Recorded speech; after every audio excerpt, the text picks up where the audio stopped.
महाशिवरात्री हा अतिशय परमपवित्र आणि दिव्य असा हा पर्व असतो आणि महाशिवरात्रीच्या वेळेला आपण जी काही भक्ती उपासना करतो तर त्याचं आपल्याला अनंतपटीने पुण्यफळ प्राप्त होत असतं. म्हणूनच महाशिवरात्री आली, त्याचबरोबर श्रावण महिना आला म्हणजेच आपण तेव्हा श्री शिवलीला अमृत जो पवित्र दिव्य ग्रंथ आहे त्याचं पारायण करत असतो. मध्येही अनेक जण करत असतात, पण विशेष करून आपण महाशिवरात्री त्याचबरोबर श्रावण महिन्यात तर करतो.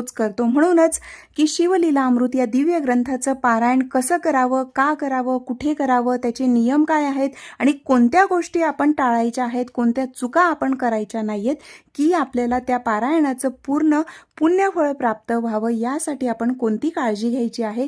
म्हणूनच व्हिडिओ पूर्ण पहा. माहिती आवडली तर इतरांपर्यंत शेअर जरूर करा. शिवलीला अमृत या दिव्य ग्रंथाचं पारायण करताना ह्या चुका मुळीच करू नका, कारण जे आपण पारायण करत असतो तर त्याचं आपल्याला संपूर्ण पुण्यफळ प्राप्त व्हावं असं प्रत्येकाला वाटत असतं. म्हणूनच पारायण करताना काही गोष्टींची काळजी घेणं गरजेचं असतं, ते नियम पाळणं गरजेचं असतं.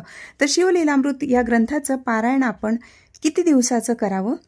सर्वात महत्त्वाचं, शिवलीलामृत या दिव्य ग्रंथाचं पारायण तुम्ही 7 दिवसाचं करू शकतात किंवा 3 दिवसाचं करू शकतात किंवा 1 दिवसाचं केलं तरीही चालू शकतं. तर आता जेव्हा आपण 7 दिवसाचं पारायण करतो याविषयी आपण अगोदर बोलणार आहोत. तर 7 दिवसाचं पारायण तुम्ही करणार असतील तर महाशिवरात्रीच्या अगोदरचे 7 दिवस आपल्याला ह्या पारायणाला सुरुवात करायची असते. किंवा जर तुम्ही 7 दिवसाचं करणं शक्य नसेल, जसं की काहींना मासिक धर्म असेल किंवा कुठे गावी गेलेल्या असतील महिला किंवा मग अजून काही अडचणी असतील की तुम्ही ते 7 दिवस करू शकत नसतील, तर अशा वेळेला तुम्ही 3 दिवसाचं केलं तरीही चालतं. तर 7 दिवसाचं करणार असतील तर त्यांच्यासाठी सांगते, बऱ्याचदा शक्य झाल्यास आपण 7 दिवसाचंच पारायण करावं. का? तर जेव्हा आपण 7 दिवसाचं पारायण करत असतो तेव्हा आपण ते अगदी मनापासून तर करतोच, प्रत्येक वेळेलाच मनापासून पारायण करतो, पण 7 दिवसाचं करताना आपली घाई होत नाही. आणि सर्वात महत्त्वाचं, ज्यांचे कोणाचे लहान मुलं असतील किंवा जे वयोवृद्ध असतील आणि पारायण करणार असतील तर काहींना बसू शकत नाही जास्त वेळेला, असेही अनेक अडचणी असतात. तर अशा वेळेला जर 7 दिवसाचं केलं तर तुमचं अगदी व्यवस्थित ते पारायण होऊ शकतं.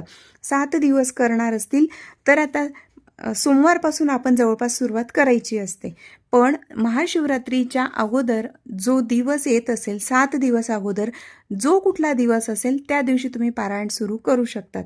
आणि जर इतर वेळेला करणार असतील तर शक्यतोवर आपण सोमवारपासून सुरुवात करायची असते किंवा प्रदोष असेल त्या दिवसापासून आपण सुरुवात करायची असते.